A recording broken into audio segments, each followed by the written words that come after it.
Hello student, welcome to my channel SR with study. So चलिए आज का यह वीडियो देख लेते हैं, क्योंकि इस वीडियो में बीए द्वितीय वर्ष के सभी छात्राओं के लिए बहुत ही मोस्ट इंपॉर्टेंट 30+ ऑब्जेक्टिव के प्रश्न सेलेक्ट किए हैं, जो कि आपके एग्जाम में बार बार पूछे जाते हैं और इस बार भी पूछे जाएंगे। ठीक है, यह आपके एग्जाम की दृष्टि से आपके लिए बहुत इंपॉर्टेंट है। अगर आप बोर्ड पेपर में 95% लाना चाहते हैं तो इस वीडियो को लास्ट तक जरूर देखें। उस चैनल पर नए तो चैनल को सब्सक्राइब करें और बेल आइकन को जरूर ऑन करें, क्योंकि मैं ऐसे बीए से रिलेटेड इस चैनल पर वीडियो डेली अपलोड करता जा रहा हूँ। ठीक है, तो ये जो मैं प्रश्न आपको बताने जा रहा हूँ ये आपके सुमित्रानंदन पंत जी के पार्ट से। ठीक है, तो चलिए इनका पहला प्रश्न देख लेते हैं। इनका पहला प्रश्न है कि किसके लिए सोन जूही एक दृष्टांत है।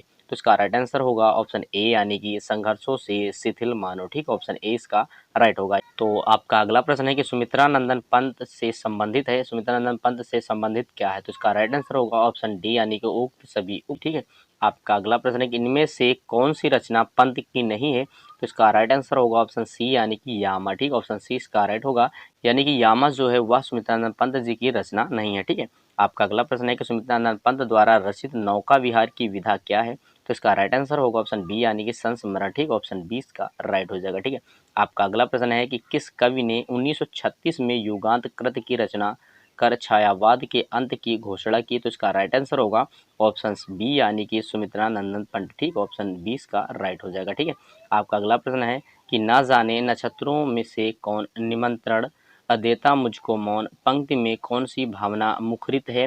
तो इसका राइट आंसर होगा ऑप्शन डी, यानी कि प्रगतिवाद। ठीक है, ऑप्शन डी इसका राइट हो जाएगा। ठीक है, आपका अगला प्रश्न है कि सुमित्रानंदन पंत रचित प्रथम कविता है, यानी कि सुमित्रानंद पंत द्वारा जो रचित प्रथम कविता है वह कौन सी है। तो इसका राइट आंसर होगा ऑप्शन ए, यानी कि गिरजे का घंटा। ठीक, ऑप्शन ए इसका राइट होगा।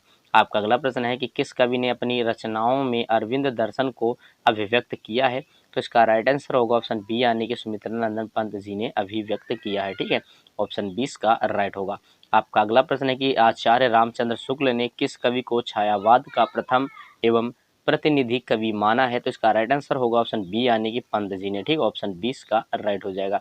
आपका अगला प्रश्न है कि निम्नांकित कवियों में से कौन ज्ञानपीठ पुरस्कार से सम्मानित नहीं है। तो इसका राइट आंसर होगा ऑप्शन सी, यानी कि त्रिलोचन। ठीक, ऑप्शन सी इसका राइट होगा।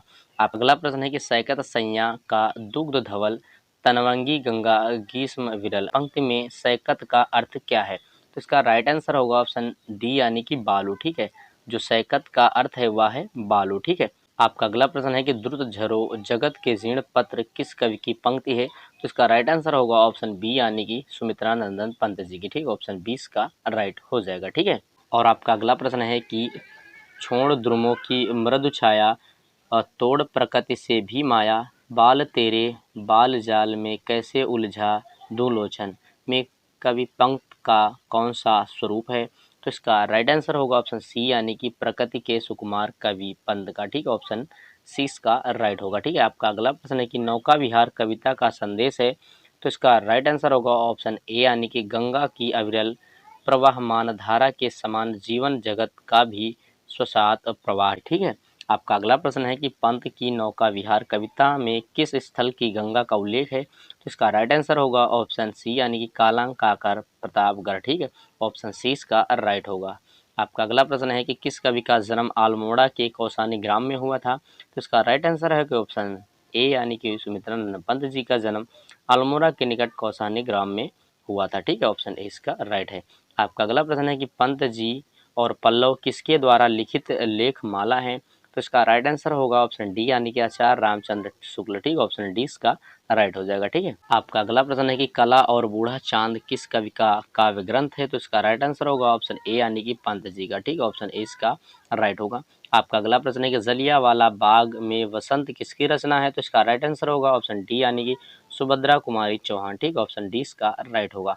आपका अगला प्रश्न है कि सूर्यकांत त्रिपाठी निराला कहाँ के मूल निवासी थे। तो इसका राइट आंसर होगा ऑप्शन ए, यानी कि उन्नाव के। ठीक है, आपका अगला प्रश्न है कि सुरपति के हम ही अनुचर इस पंक्ति में अनुचर शब्द किसके लिए प्रयुक्त हुआ है। तो इसका राइट आंसर होगा ऑप्शन सी, यानी कि बादल के लिए प्रयुक्त हुआ। ठीक है, आपका अगला प्रश्न है कि ना जाने खद्योतों से कौन मुझे पथ दिखलाता तब मौन उपरोक्त पंक्तियां किस कविता से उद्धृत हैं? तो इसका राइट आंसर होगा ऑप्शन डी यानी कि मौन निमंत्रण। ऑप्शन डी इसका राइट हो जाएगा। ठीक है, आपका अगला प्रश्न है कि प्रकृति का सुकोमल कवि किसे कहा जाता है? प्रकृति का सुकोमल, प्रकृति के सुकुमार कवि सुमित्रानंदन पंत जी को कहा जाता है। ठीक है, तो इसका राइट आंसर है ऑप्शन बी यानी कि सुमित्रानंदन पंत। ठीक है, आपका अगला प्रश्न है कि नौका विहार कविता में पंत जी ने किस नदी का चित्रण किया है? तो इसका राइट आंसर होगा ऑप्शन बी यानी कि गंगा नदी का चित्रण किया है। ठीक, ऑप्शन बी इसका राइट हो जाएगा। ठीक है, आपका अगला प्रश्न है कि जगत के जीर्ण पत्र कविता पंत जी के किस काव्य संकलन का अंश है? तो इसका राइट आंसर होगा ऑप्शन ए यानी कि युगांत का। ठीक, ऑप्शन ए इसका राइट हो जाएगा।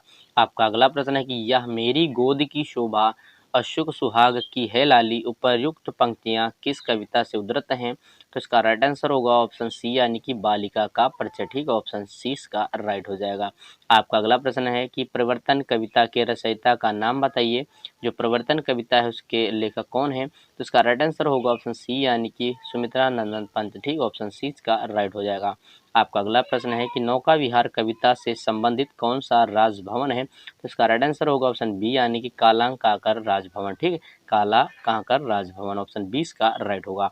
आपका अगला प्रश्न है कि कामायनी के अनुसार श्रद्धा अपने देश से इस हिम प्रदेश में किस उद्देश्य से आई हैं? तो इसका राइट आंसर होगा ऑप्शन बी यानी कि ललित कलाओं का ज्ञान प्राप्त करने हेतु। ठीक है, ऑप्शन बी इसका राइट हो जाएगा। ठीक है, आपका अगला प्रश्न है और आपकी वीडियो का लास्ट प्रश्न है कि पल्लव काव्य संग्रह के रचयिता का नाम बताइए। तो इसका राइट आंसर हो जाएगा ऑप्शन सी यानी कि सुमित्रानंदन पंत जी। ठीक, ऑप्शन सी इसका राइट होगा यानी कि पल्लव काव्य संग्रह के जो रचयिता हैं वह है सुमित्रानंदन पंत जी। ठीक है, तो गाइस उम्मीद करते हैं सभी प्रश्न आपकी समझ में आ गए होंगे। अगर आ गए हैं तो वीडियो को लाइक करें और चैनल पर नए हैं तो चैनल को सब्सक्राइब करें, क्योंकि मैं ऐसे बीएस से रिलेटेड चैनल पर वीडियो डेली अपलोड करता रहता हूँ। ठीक है, तो गाइस मिलते हैं नेक्स्ट वीडियो में, तब तक के लिए बाय, टेक केयर।